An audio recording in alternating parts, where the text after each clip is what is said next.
Hey everyone, and welcome back to another Mandalorian breakdown. Today we're going to be covering episode 4 of season 3, and this episode was short but it had quite a bit in it, so let's get right to it. We start off the episode with the Children of the Watch engaging in a sort of Cobra Kai dojo type of sparring and target practice, where foundlings and apprentices fight against one another in training.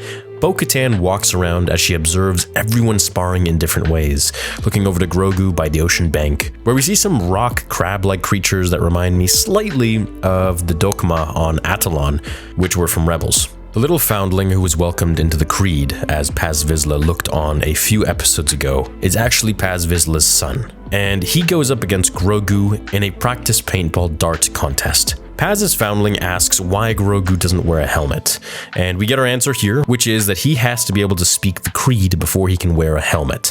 So basically we're just waiting on Grogu to speak before donning his new armor, which will be pretty awesome to see. So the first 2 rounds are won by Paz Vizsla's foundling, and then on the 3rd round, Mando tells Grogu to do what he knows, to show them his abilities. And so Grogu jumps around, implementing his training from Luke, and leaps over the foundling just like Yoda would against Dooku or Sidious. Grogu is here using his Jedi techniques and powers while using his Mandalorian weapons. He will be the second Mando Jedi in history after Tar Vizsla, who created the Darksaber.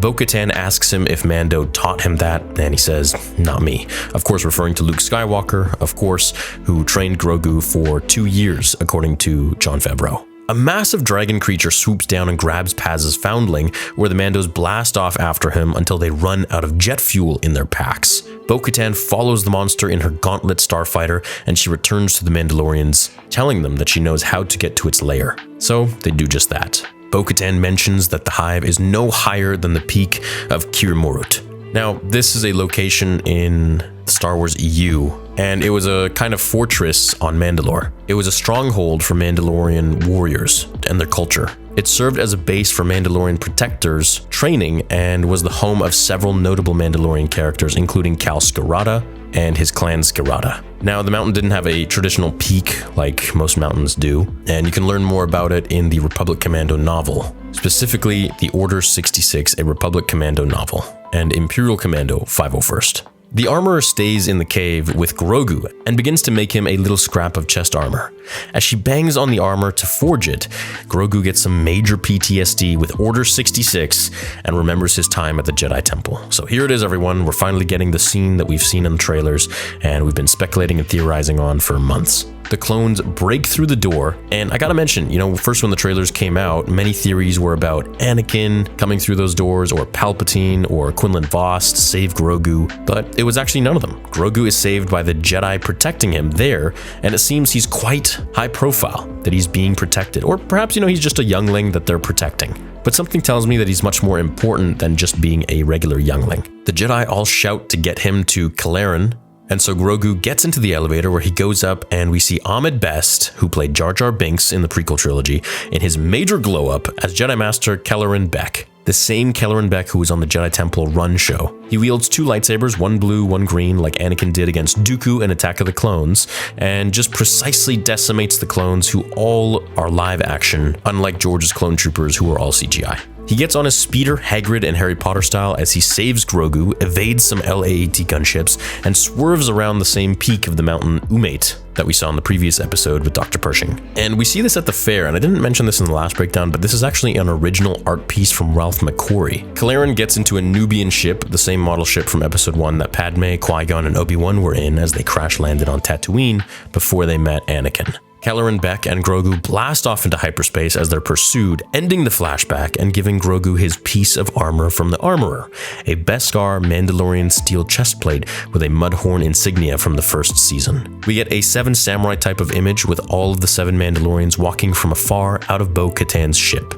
They make a campfire and Bo asks Din how she eats with her helmet with the new way. He says find a place in private and remove it and then eat. As they all go to find their own places, Paz Vizsla tells her that she's the leader of the army on this mission, so she has the luxury of sitting by the fire as everyone else goes off to find a spot to remove their helmets and eat.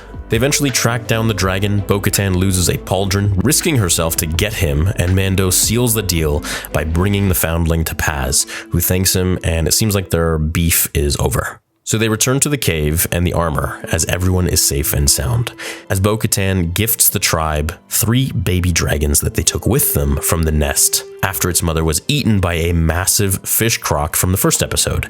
This is a callback to Qui-Gon Jinn saying, "There's always a bigger fish." The armorer praises Bo for saving the foundling and says she's basically done the best thing that she possibly could by protecting and saving the son of Paz, and she goes to make Bo a new pauldron. At Bo's request, it's a mythosaur, which is available to be on any Mandalorian's armor. Now, Bo-Katan knows that she's going to tame the beast, leading all the Mandalorians. She's still playing them, I think, perhaps doubting slightly, as she reveals to the armor that she saw one, a mythosaur, and the armor says many Mandalorians see visions of mythosaurs, and it's a good luck charm. Of course, not believing her, as she fully believes that mythosaurs are extinct. So what happens here is Bo-Katan stares at the mythosaur armor skull on the wall, and the episode ends.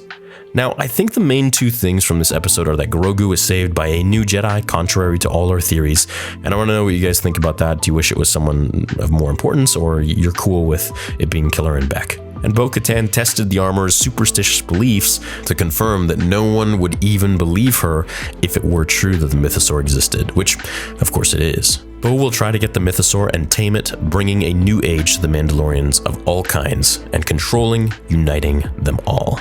I think she's playing the long game, as I've said before, and I think that Grogu's story is just beginning, as we'll probably get a few more episodes of his journey with Kelleran Beck, all the way up to Moff Gideon's capture of Baby Yoda. Let me know what you thought of this episode. I thought it was pretty fun. It was nice to be able to see the Mandalorians work in unison, and it's cool that Mando and Paz Vizsla ended their quarrel. Hope you enjoyed my breakdown, and I'll see you all in the next video. Until then, remember, the Force will be with you.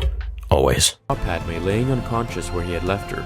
Running to her, he put his hand on her forehead, bringing her back to consciousness. As she opened her eyes to see her husband, they smiled at one another with tears flowing down their cheeks. Everything seemed right again. With work and effort, things could maybe return. Either way, it didn't matter to him. All that mattered was Padme was alive, and he could feel that he made the right choice. Looking at Obi-Wan, they both smiled at one another as Anakin reached out to touch his shoulder when he saw him fly 50 feet behind him into a boulder as he withered on the floor in agony, blue and purple spider-like webs of electricity sparking over his limbs. Stupid boy, I gave you one more chance, and this is how you repay me. Anakin looked up as he saw Palpatine's electrostatic fingers buzzing, ready to strike again as 4 clone troopers guarded his sides. He could see his hands directed at Padme, his eyes filling with rage. Turning orange and yellow, he stood in front of her, waving his hand. The clone troopers all grabbed their throats as he crushed their windpipes. He knew the powers of the Force now proved to be worthy of his expectations. Staring at the Emperor's soulless eyes as if he looked into a black hole, emptiness surrounded them, as erupting lava could be